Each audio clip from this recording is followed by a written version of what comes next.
오늘 하나님께서 우리에게 주신 말씀은요. 사도행전 5장 12절부터 42절까지 말씀이고 제목은 같이 읽어보겠습니다. 전하려는 자와 막으려는 자. 그리고 부제를 읽어볼까요? 고난주간을 보내는 우리의 자세. 이 제목으로 하나님 말씀 전하도록 하겠습니다. 자, 아나니아 삽비라 사건이 있었죠. 그런데 그 사건이 있은 후에 교회가 더욱 든든히 서갔다라는 내용이 바로 12절부터 14절까지의 내용에 나오고 있습니다. 같이 읽겠습니다. 사도들의 손을 통하여 민간의 표적과 기사가 많이 일어나매 믿는 사람이 다 마음을 같이하여 솔로몬 행각에 모이고 그 나머지는 감히 그들과 상종하는 사람이 없으나 백성들이 칭송하더라. 믿고 주께로 나오는 자가 더 많으니 남녀의 큰 무리더라. 네, 성령 충만한 이 사도들을 통해서 표적과 기사가 막 많이 일어나게 됐고, 그리고 예수를 믿게 된 그리스도인들이 솔로몬 행각에 모여서, 이 솔로몬 행각이 당시 그리스도인들의 아지트라고 말씀드렸죠. 거기에 모여가지고 이제 말씀도 공부하고 교제하는 그런 일들이 이제 풍성해지게 됐습니다. 그래서 사람들한테 이제 칭찬도 받게 되고, 그래서 예수님을 믿고 예수님께로 나오는 자들이 남녀 할 거 없이 많아졌다. 그 내용이 이제 12절부터 14절까지 나오고 있죠. 여러분, 인간적으로 한번 생각을 해보면 바로 앞에 어떤 내용이 있었습니까? 아나니아와 삽비라라는 성도가 헌금을 하다가 죽었습니다. 여러분, 사람이 헌금을 했다가 오히려 죽었어요. 그러면 우리 생각에 인간적으로 어떤 생각이 들겠습니까? 이거 누가 겁나서 헌금하겠는가? 이거 헌금하다가 사람이 죽으니 이제 헌금하는 사람이 줄겠네? 이런 생각이 들 수도 있고, 또 그런 일이 있었으니 사람들이 예수 믿는 거가 두려워지겠네? 그 이번 일로 시험에 들어서 교회를 떠나는 사람들이 생기지 않을까? 이런 생각들, 교회가 큰 어려움에 처하게 되겠구나, 이런 생각들이 떠오르지 않으십니까? 다른 일도 아니고 헌금하다 죽었습니다. 그럼 만약 이런 일이 우리 교회에 일어난다면, 아니면 이 정도까지는 아니지만 제가 누군가에게 집사님 헌금 그렇게 하시면 안 됩니다 라고 제가 지적을 했는데 그걸 여러분이 만약에 옆에서 들으셨다면 여러분 마음에 어떤 마음이 드실까요? 여러분, 교회에서 헌금은 아주 민감한 부분입니다. 민감한 부분이에요. 헌금은 찬양, 말씀, 기도, 이런 것과 같이 예배의 일부분이잖아요. 예배의 일부분이기 때문에 제가 찬양에 대해서 설교하고 말씀에 대해서 설교하고 기도에 대해서 설교해야 하듯이 헌금에 대해서 설교하는 것도 맞는 것입니다. 그런데 설교에 대한 헌금을 하면 믿음이 있으신 분들은 괜찮은데 믿음이 없으신 분들은 또 교회가 헌금 강조하는구나, 역시 교회는 돈을 밝히는구나, 이렇게 생각을 한다라는 말이죠. 많은 사람들이요 그렇더라고요. 교회 헌금을 목사가 다 갖는 줄 알아요. 제 친구가 그러는 거예요. 너 얼마나 버냐? 그래서 왜? 그러니까 헌금 네가 다 갖는 거 아니야? 이렇게 이야기를 하더라고요. 그래서 제가 나는 월급을 받는 사람이지 내가 갖는 거 아니야, 이렇게 설명을 해줘야 됩니다. 그래서 많은 분들이 이 교회 헌금을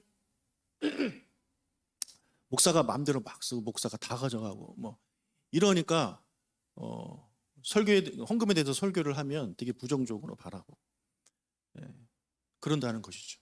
그런데 이게 교회 밖에서만 그렇게 바라보는 것이 아니라 교회 안에서도, 교회를 다니면서도 아직까지 하나님보다 돈이 더 소중한 사람들에게는 헌금에 대한 이야기를 하면 부담스러워하고 듣기 싫어합니다.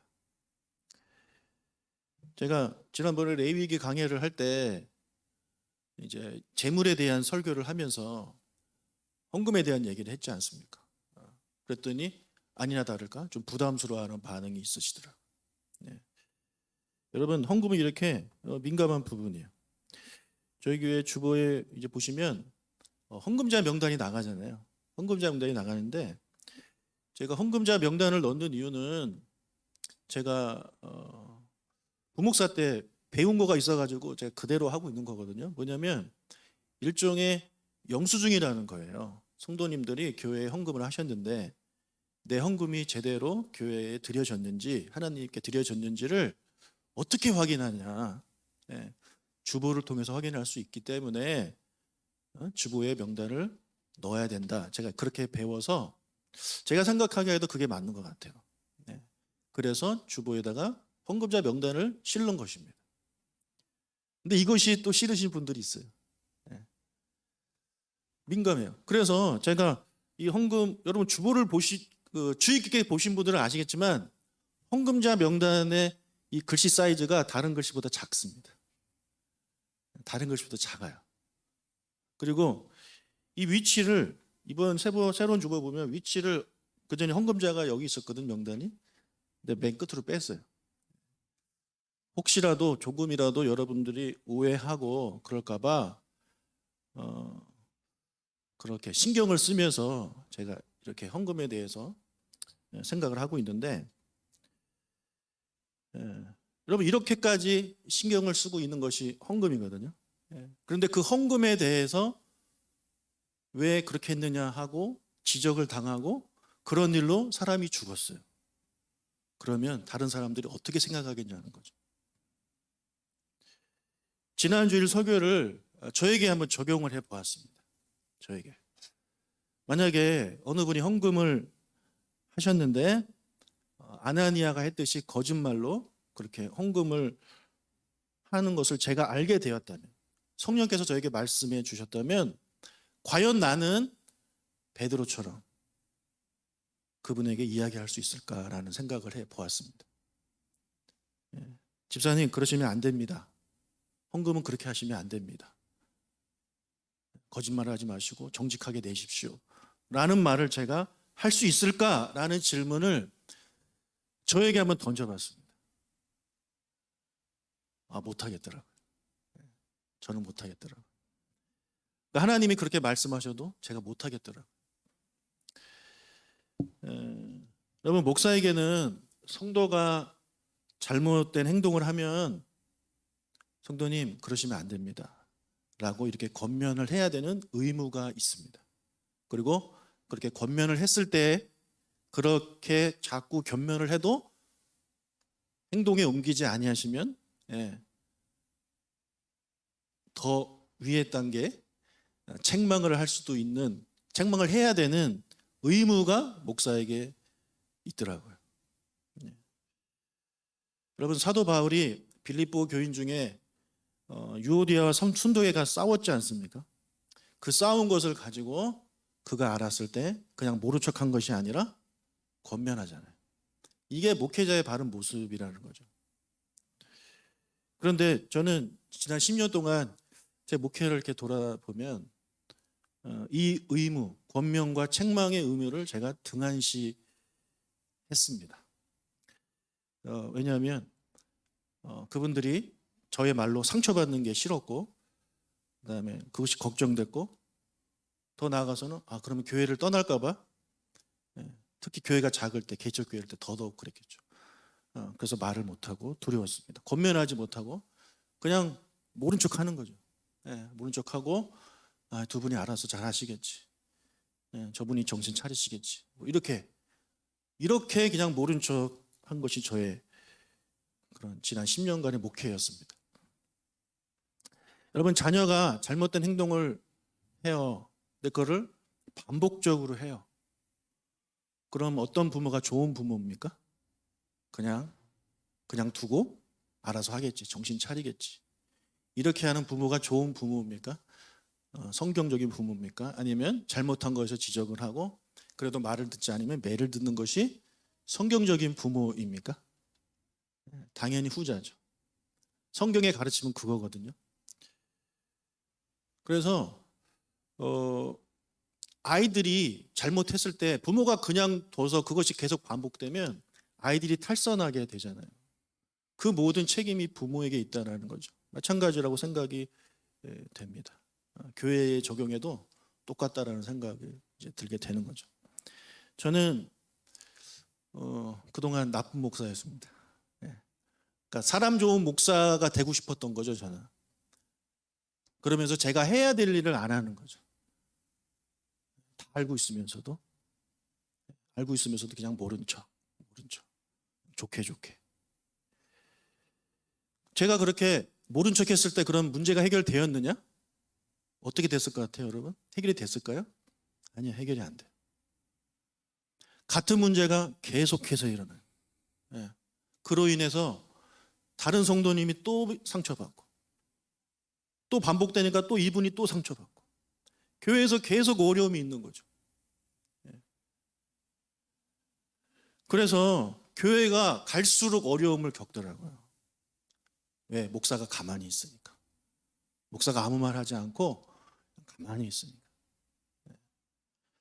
여러분, 자녀가 탈선하는 것이 부모의 잘못이듯이 그러니까 성도가 하나님의 말씀대로 제대로 성도답게 살지 못하고 자기 하고 싶은 대로, 자기의 생각대로 그렇게 행동하는 것을 그냥 가만히 두는 목사는 결코 좋은 목사가 아닙니다. 교회에 어려움만 가져오게 하는 그런 목사라는 거죠. 그래서 제가 지난주 말씀을 저에게 좀 적용을 하면서 힘들겠지만, 저도 힘들겠고 여러분도 힘들겠지만 그냥 가만히 있어서는 안 되겠다라는 생각을 제가 이제 하게 됩니다. 그래서 여러분이 성도로서 해야 돼서는 안 될 행동을 하시고 성경과 맞지 않은 그런 행동을 하시고 언행을 하신다면 이제 저는 개인적으로 그분을 만나서 이야기하겠습니다. 여러분, 제가 그렇게 이야기했을 때 상처를 받으실 수도 있죠. 압니다. 당연하죠. 당연히 기분 나쁘실 겁니다. 목사님 이거 어떻게 알았어요? 누가 얘기했어요? 이런 게 먼저 생각이 나실 겁니다. 그러나 제가 그렇게 책망할 때 그런 생각이 떠올랐을 때 여러분, 그 생각은 사단이 주는 생각입니다. 하나님이 주시는 생각은 무슨 생각이겠어요? 목사님 잘못했습니다. 죄송합니다. 제가 다시는 안 그러겠습니다. 이게 우리의 머리에서 나와야 되는 생각이지, 목사님 누가 얘기했습니까? 누가 그랬습니까? 이런 건 여러분 절대 성령님이 주시는 생각이 아니에요. 기분 나쁘실 겁니다. 그것 때문에 상처를 받고 시험에 드실 수도 있어요. 그리고 더 심하게 상처받으신 분들이 교회를 떠날 수도 있겠죠. 그럼에도 불구하고 저는 하겠습니다. 그래야 다른 분들이 상처를 받지 않게 되는 것이고 우리 교회가 든든히 서가는 거예요. 제가 그냥 나쁜 목사 되겠습니다. 제가 나쁜 목사. 그분이 딴 데 가서 막 제욕을 하든 말든 저는 우리 교회 성도님들이 너무너무 소중하기 때문에 저는 우리 교회 성도님들을 지키겠습니다. 베드로가 아나니아와 삽비라한테 그렇게 했듯이 저도 최대한 노력을 해보겠습니다. 그래서 제가 여러분에게 그런 권면을 할 때 제가 여러분을 너무 사랑하고 우리 조각목교회를 너무 사랑하기 때문에 그런 말을 한다고 여러분 좀 믿어주시기를 바랍니다. 여러분이 미워서 그러는 게 아니에요. 여러분을 너무 사랑하니까. 여러분, 자녀가 너무 사랑하면 사랑할수록 잘못하면 혼내야죠. 그냥 두면 안 됩니다. 그런 의미에서 제가 그렇게 하려고 하니까 여러분들이 많이 이해해 주시고 기도해 주시기를 바라요. 여러분, 목사가 뭐 영적인 아버지라면서요. 그렇게 생각하시는 분들이 많이 계시더라고요. 만약에 정말 그렇게 생각하신다면 영적인 아버지인 담임 목사가 여러분에 대해서 잘못한 것에 대해서 이야기를 할 때 받아주셨으면 감사하겠습니다. 그리고 나를 돌아보고 돌이키고 내가 그동안 잘못했구나. 내가 그러면 안 되는데 내가 실수했구나. 인정해 주시기를 바랍니다. 여러분, 교회는 세상의 조직과 다르잖아요. 상식으로 돌아가는 것이 아닙니다. 교회는 하나님의 말씀대로 돌아가야 되는 것이 바로 교회입니다. 그래서 오늘 지난주 그 본문 말씀, 아까도 말씀드렸다시피 가장 민감한 부분이 헌금에 대해서 막 지적하고 그거에 대해서 사람이 죽었는데 오히려 교회가 더 든든히 서가는 모습을 보면서 저는 하나님 말씀을 믿는 목사로서 이 말씀도 저는 믿습니다. 그래서 목사로서 여러분들에게 제 할 일을 할 것이고, 그렇게 하면 너 교회가 어려워져라는 이 사단이 주는 거짓말을 제가 믿지 않겠습니다. 성경이 주는 말씀이 참된 진리의 말씀이기 때문에 이 말씀 믿고 우리 든든히 서갈 수 있는 교회가 될 수 있도록 그렇게 행동을 할 테니, 혹시라도 여러분 안에 그런 일이 이제 생기게 되었을 때 기쁨으로 감사함으로 이렇게 받아주셨으면 좋겠습니다. 그렇다고 제가 뭐 아무것도 아닌데 막 뭐 그러지는 않아요. 이것과 관련된 한 가지만 더 말씀드린다면, 여러분, 책망은 절대 여러분의 몫이 아닙니다. 성도끼리는요, 막 서로 책망하고 지적하고 판단하고 이런 건 절대 하시면 안 돼요. 성도끼리는 위에서 기도해 주시는 것 뿐이지, 성도가 성도를 막 책망하고 이러면 교회가 든든히 서갈 수 없고 교회의 영적 질서가 무너지게 되는 것입니다. 그 역할은 저에게 맡겨주시고 그 악한 역할은 제가 할 테니까 여러분은 좋은 역할만 하십시오. 기도해 주시는 역할만 해주시길 바랍니다. 자, 그 전에는 외국어를 말하는 정도, 뭐 이런 정도의 기적을 보였던 사도들이 이제는 병자를 고치는 그런 능력까지 막 행하게 되는 거예요. 15절, 16절 읽겠습니다.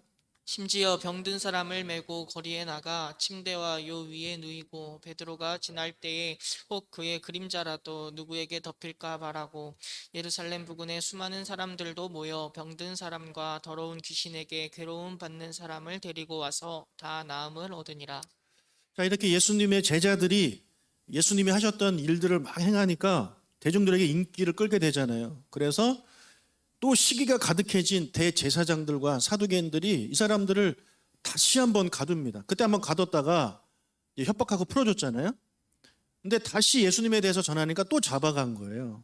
17절, 18절. 대제사장과 그와 함께 있는 사람 즉 사두개인의 당파가 다 마음에 시기가 가득하여 일어나서 사도들을 잡아다가 옥에 가두었더니. 자, 그런데 그날 밤 하나님께서 천사를 보내서 이 사람들을 이제 풀어주십니다. 19절, 20절. 주의 사자가 밤에 옥문을 열고 끌어내어 이르되 가서 성전에 서서 이 생명의 말씀을 다 백성에게 말하라 하매. 예, 하나님께서 이들을 풀어주셨는데 그 이유가 있습니다.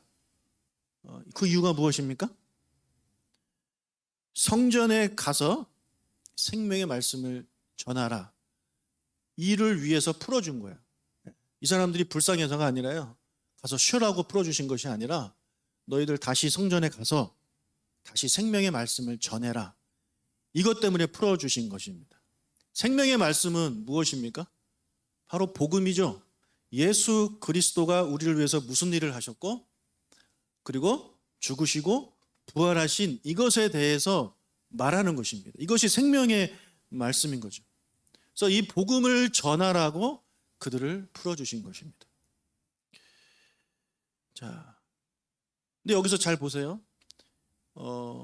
성전에 가라는 말이 있지, 성전에 언제 가라는 말은 있습니까? 있나요? 없어요. 성전에 가서 성전에 서서 말씀을 전하라, 이것만 있지 언제 가라는 얘기는 없습니다. 이들이 언제 갈까요? 이 말씀을 듣고 21절 상반절을 보니까 그들이 듣고 언제요? 새벽에 성전에 들어가서 가르칩니다. 왜 새벽에 갔을까요? 새벽에 풀어주셨으니까 바로 간 겁니다. 바로 지금. 여러분, 밤새 그 감옥에 갇혀 있었어요. 매를 맞았는지는 모르겠는데 밤새 감옥에 갇혀 있었어요.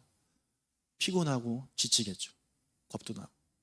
야, 풀어주셨으니까, 하나님이 언제 가라는 얘기는 없었으니까 우리 좀 집에 가서 한숨 잤다가 아침 일찍 가자, 오후쯤 가자, 이런 생각을 할 수 있는데 그들은 그렇게 생각하지 않고 바로 갑니다. 바로.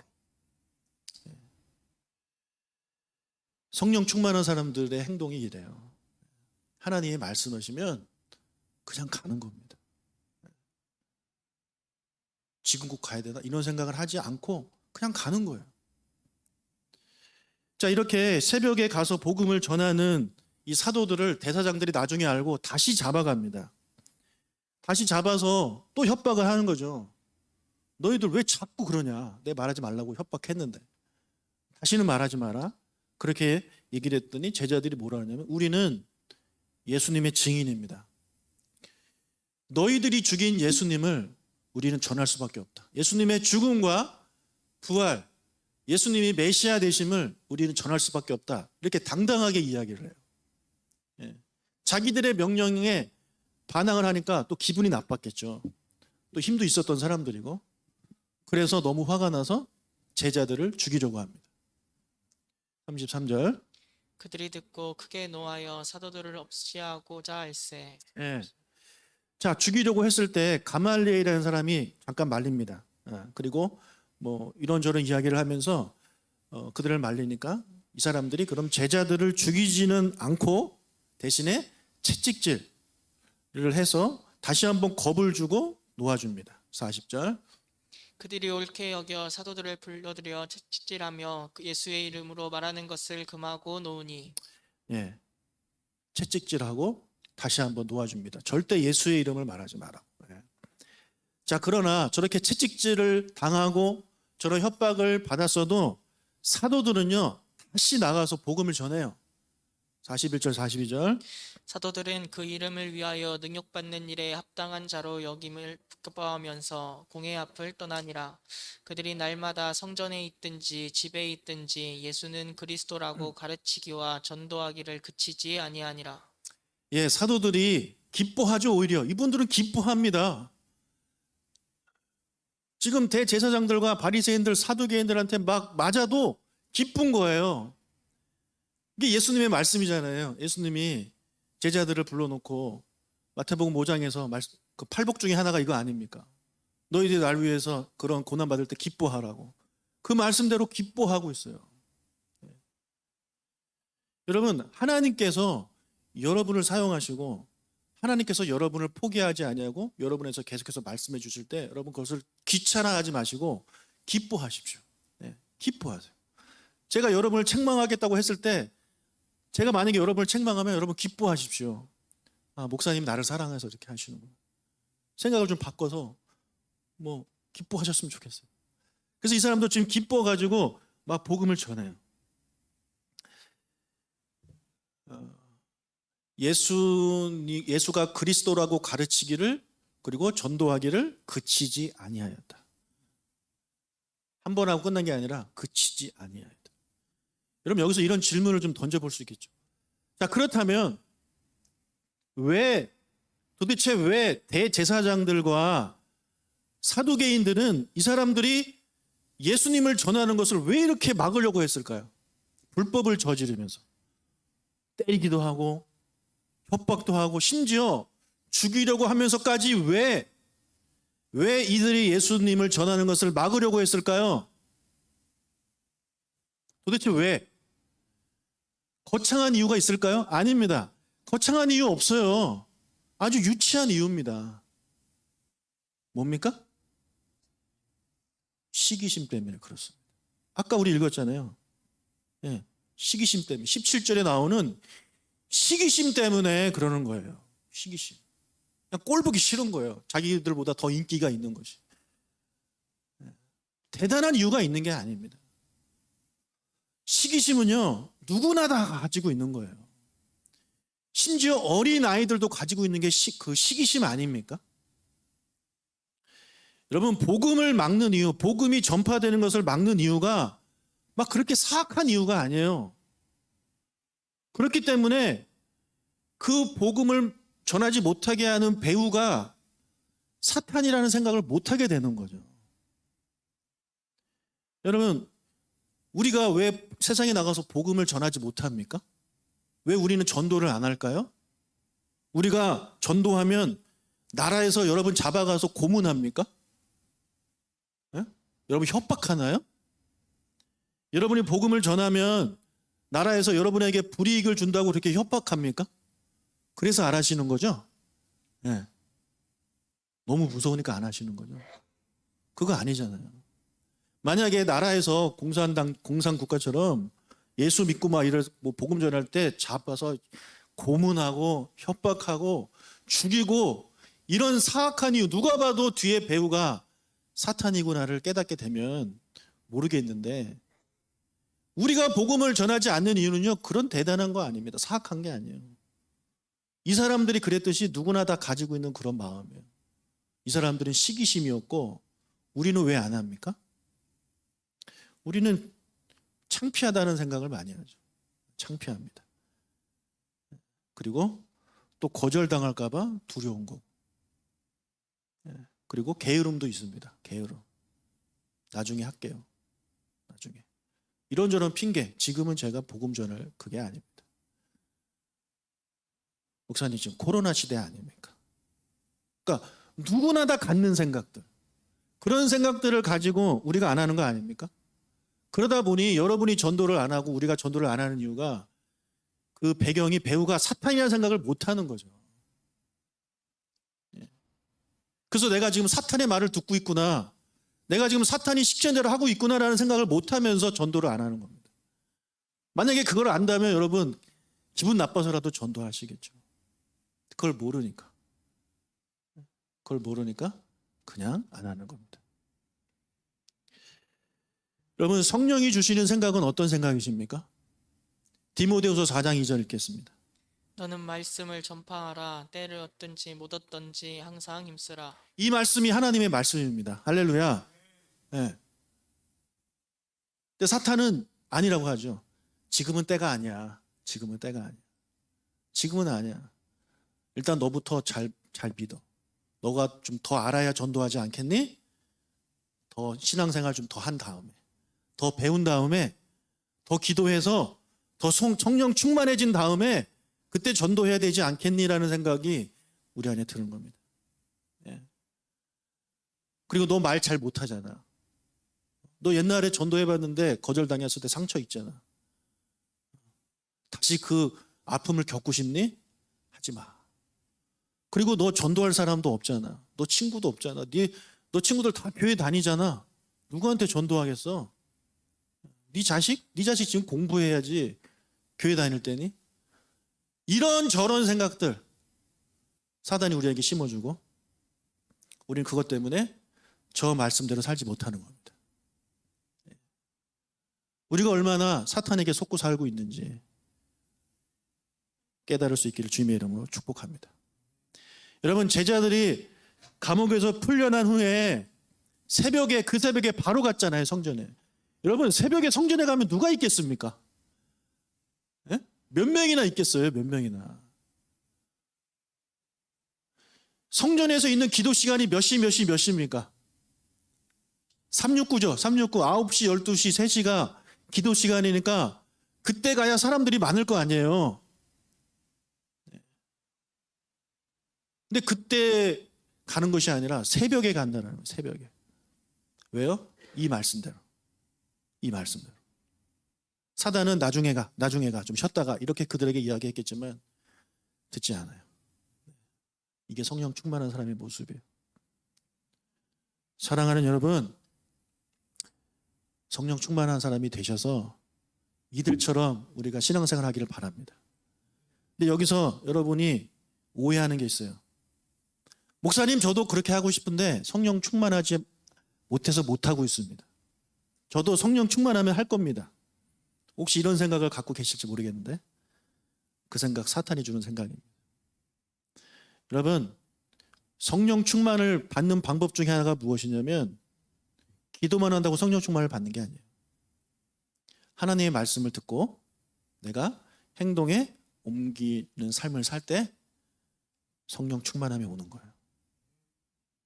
내가 성령 충만해지면 말씀에 순종하겠습니다가 아니라 내가 말씀에 순종하는 삶을 통해서 성령 충만해지겠습니다라는 생각을 가지시기를 축복합니다. 핑계대지 마십시오. 핑계대지 마세요.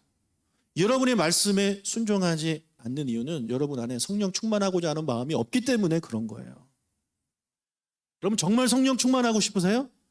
그러면 아주 작은 말씀이라도 하나씩, 일주일에 최소한 하나씩 행동에 옮겨 보십시오.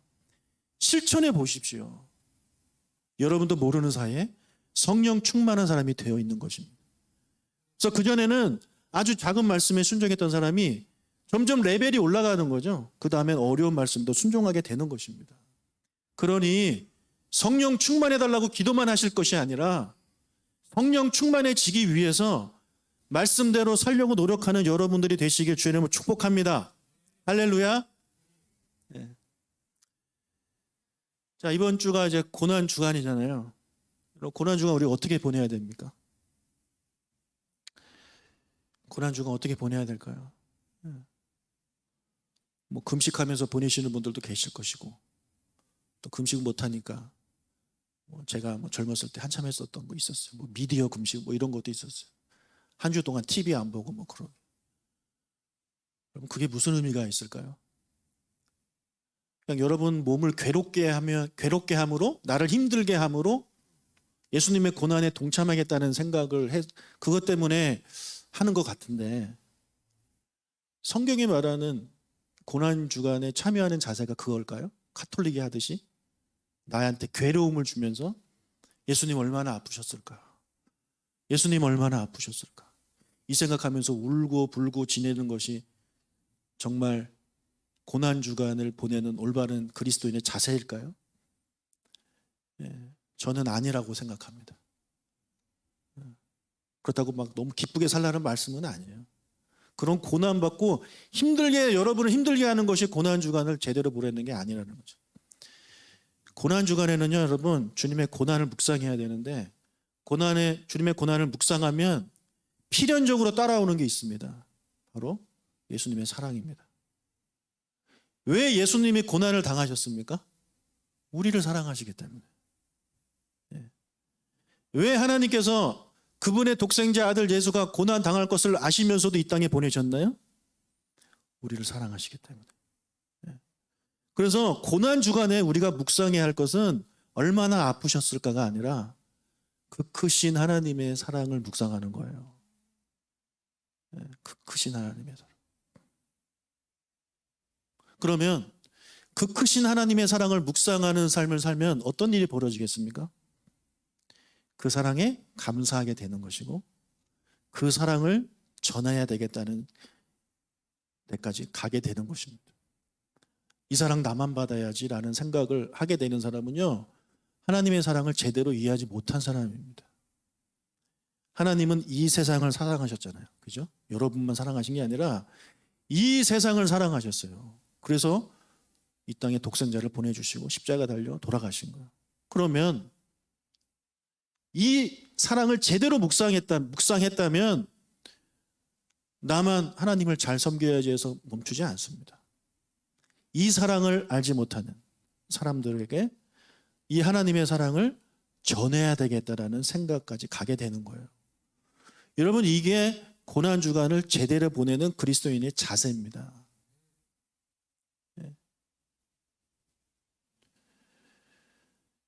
여러분, 사단은요, 계속해서 막으려고 합니다.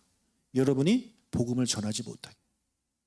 때로는 시기심으로 여러분을 막고, 때로는 염려로 여러분을 막고, 두려움으로 여러분을 막고, 게으름으로 여러분을 막아요.